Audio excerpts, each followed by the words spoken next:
Post-transcriptional modifications look at another RNA processing event. In eukaryotes, generally, this is the final processing event of an RNA, and that is poly-A tailing. So, what are the learning outcomes of this session? In eukaryotes, RNA processing includes addition of a poly-A tail, that is a series of A's that is added at the 3' end of the mRNA. The poly-A tail is a polymer which can exceed from anywhere between 50 to 200 A's, and it is added by a specialized polymerase which is called as the poly-A polymerase. The process of poly-A tailing is associated with termination of transcription in eukaryotes, although the exact mechanism is not very clear, and it is aided by two proteins, that is CPSF and the CSTF. The poly-A tail not just stabilizes the mRNA, but it also helps in ribosome cycle in translation. Let us look at the key molecules that are involved in polyadenylation, that is the formation of the poly-A tail. So what has been observed is that RNA polymerase itself plays a very important role in polyadenylation, as its alpha CTD tail again recruits the necessary enzymes or necessary proteins that are required for polyadenylation. At least the initial steps of the polyadenylation is carried out by proteins that have been recruited by the RNA polymerase itself. There is a cis element which is present in the DNA itself towards the end of the gene, which is called as the poly-A tail signal sequence. This poly-A tail signal sequence plays an important role again in polyadenylation.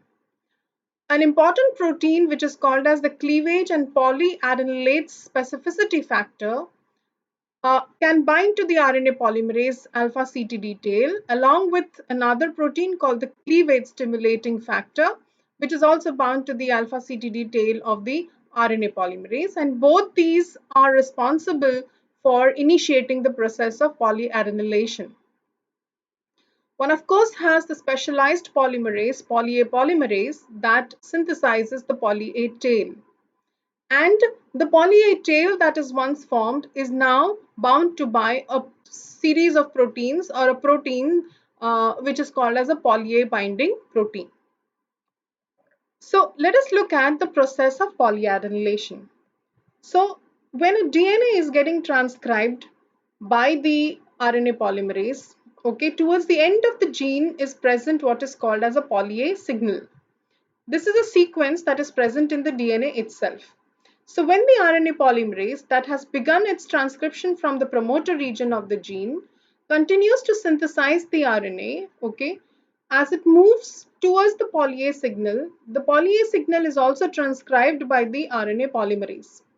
Now, as it moves further and the poly-A signal is now present on the RNA polymerase, so it has already synthesized the RNA and the poly-A signal is present on the RNA that is formed by the RNA polymerase, and on the alpha CTT tail comes and binds to, or it is recruiting two proteins. One is the CPSF, this is the cleavage and polyadenylation specificity factor, and the second is the CSTF, that is cleavage stimulating factor.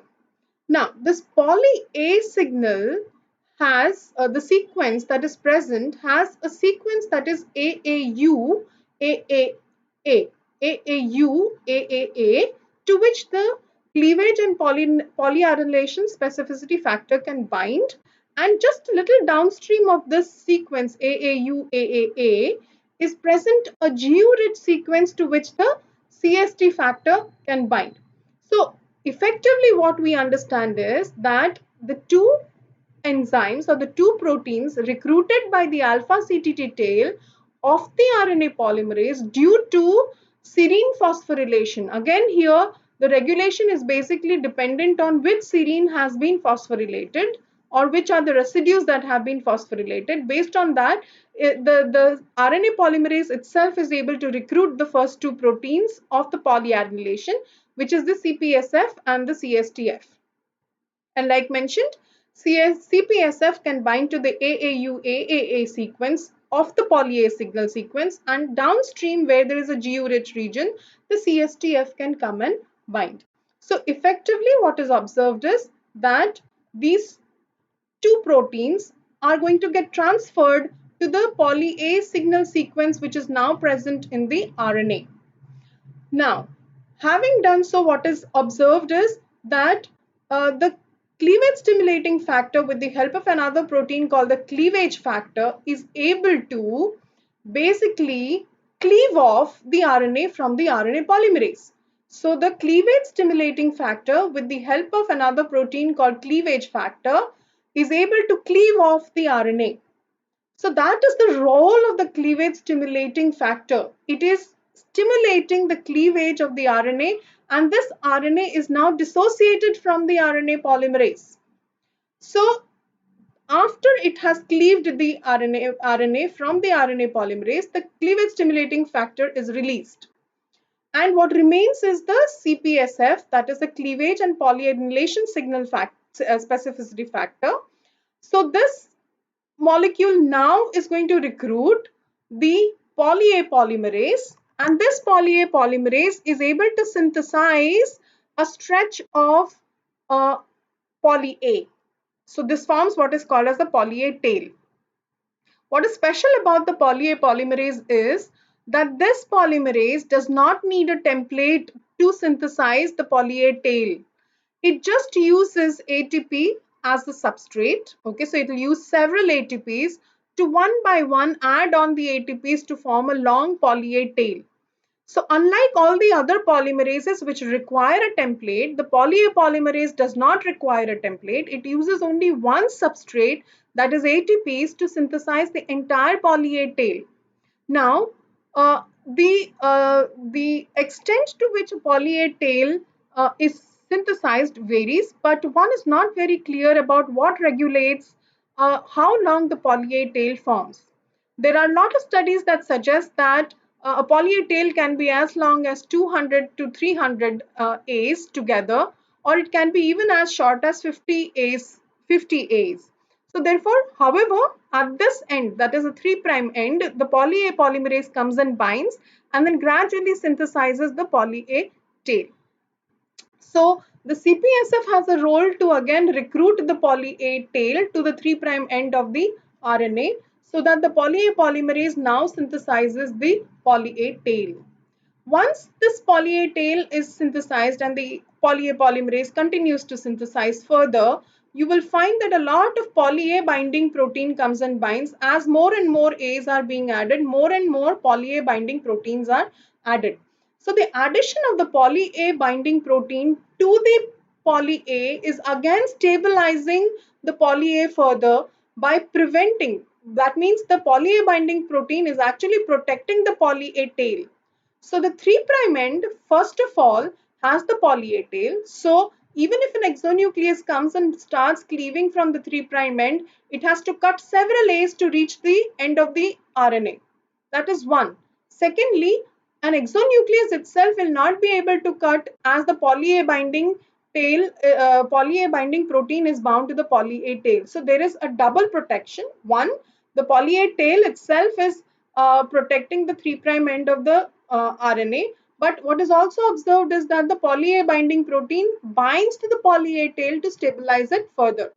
Thereby the mRNA is going to have, again, thanks to the 5' cap at this end and the poly A tail at the other end, is going to have a longer half-life. And moreover, together the 5' cap and the poly A tail both seem to be associating with exportins to enable export of the RNA from the nucleus to the cytosol for translation.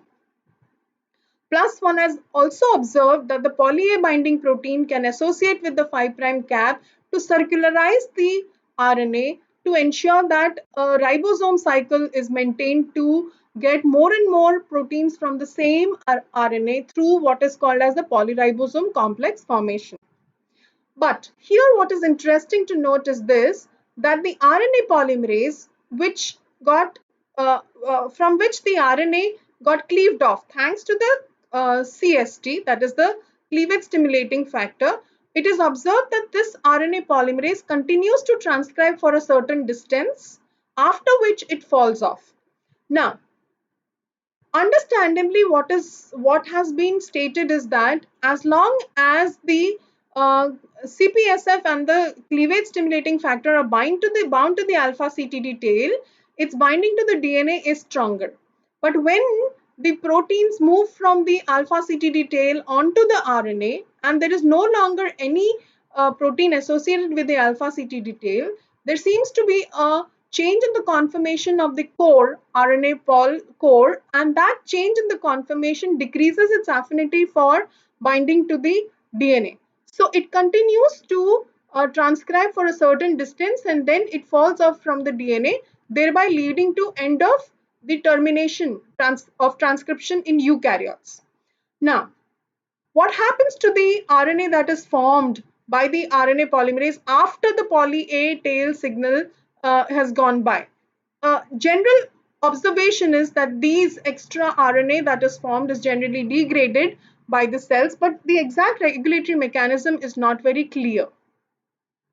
So, therefore, the RNA polymerase continues to move to a certain distance before it leaves the DNA. So let us conclude the session. In eukaryotes, the mRNA is exported out of the nucleus into the cytoplasm. The 3' end of the mRNA is stabilized by the poly A tail. The alpha CTD tail of RNAP in eukaryotes regulates the poly A tailing by binding to CPSF, that is cleavage and polyadenylation specificity factor, and the cleavage stimulating factor for the final event of RNA processing, which is the poly A tailing. The poly A signal once transcribed, the CPSF and the CSTF jump to the RNA and cleave it. The poly A polymerase then adds the A's using ATPs without the need of a template, and the poly A tail formed is further bound to by poly A binding protein, stabilizing it further. Thus, the poly A tailing is the last RNA processing event post-transcription in the eukaryotes that not just stabilizes the mRNA, it protects the mRNA at the 3' end and enables the ribosome cycle for efficient translation of proteins. Thank you.